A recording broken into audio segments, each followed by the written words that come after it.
Hi everybody. A couple of weeks ago I made a video about, a bit of a tongue-in-cheek video, about whether the VFR was trending or not. And of course we know it isn't, because it lacks a lot of this stuff that people seem to want these days: cruise control, IMU, such like that. And it was tongue-in-cheek, but I'm not a Luddite, so I'm going to now make a video talking about when the VFR was launched, the sort of technical advances they'd made, and some of the design features which are really up to date. I'm going to concentrate on the three areas, which is the areas that matter to me: the engine, gearbox, and the drivetrain.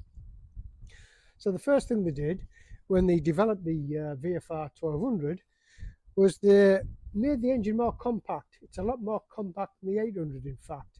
First thing they did was they altered the V angle from 90 to 76 degrees. I don't really know much about what difference that makes with regard to performance, but it did alter the tone because the firing order was different also.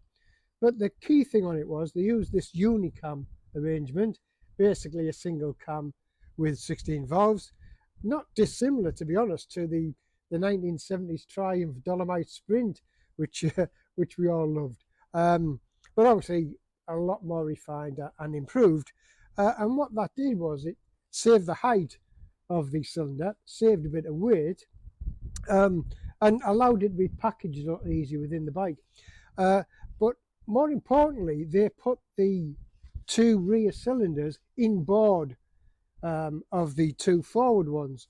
So it made this part here, I'll put a picture up from a naked video about how slim it is here. It made this part really slim, and you wouldn't think there was two cylinders across there. It looks just like a normal V-twin, really, the size of it.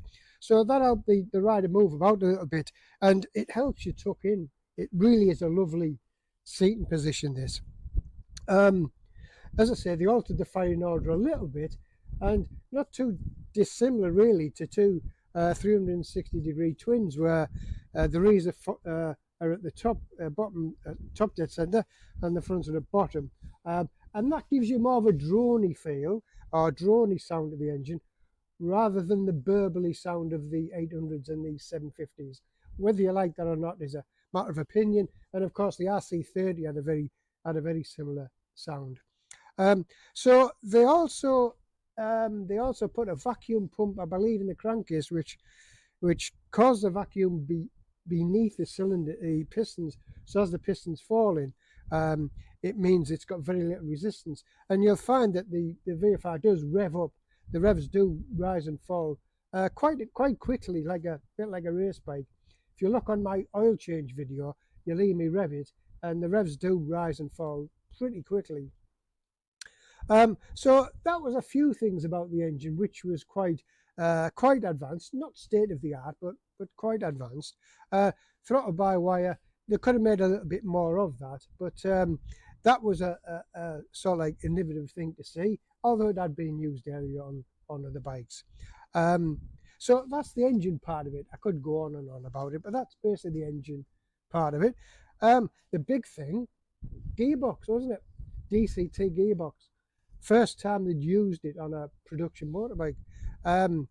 And that is something sort of out there. It's a bit of a tour de force, isn't it?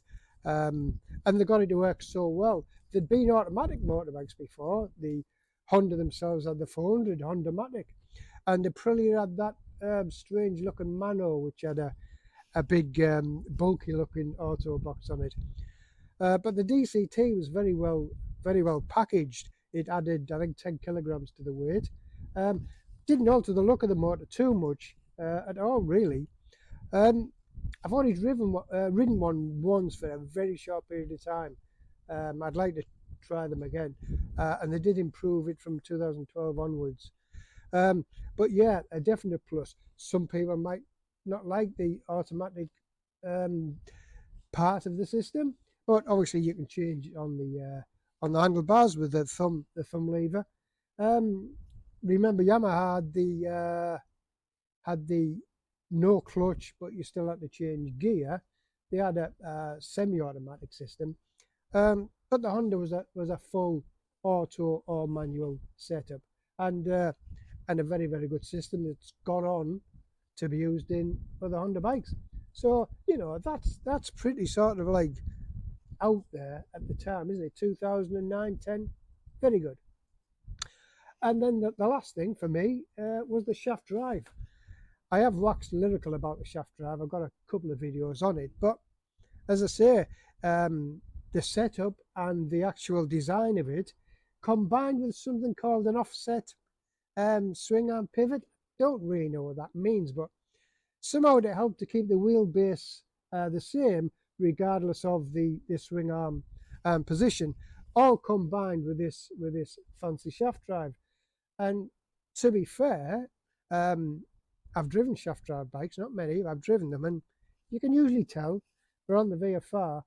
As I said in my shaft drive video, one of the things that people say about the VFR when they've ridden it, or not say, is about the shaft drive. It's not until I've said to them, what do you think of the shaft drive? And they have a look and go, oh, yeah, it's shaft drive, isn't it? So, you know, experience alone tells us that it's a very, very good system, is the shaft drive on this bike. I could go on, but I like to keep my videos reasonably short. So, as I say, it might not be trending, but at the time of launch, it had some pretty good technical modern features that really are worth mentioning and worth sort of recapping on to how advanced the bike was at the time. So I'll leave that with you, and I'll catch you next time. Okay, bye.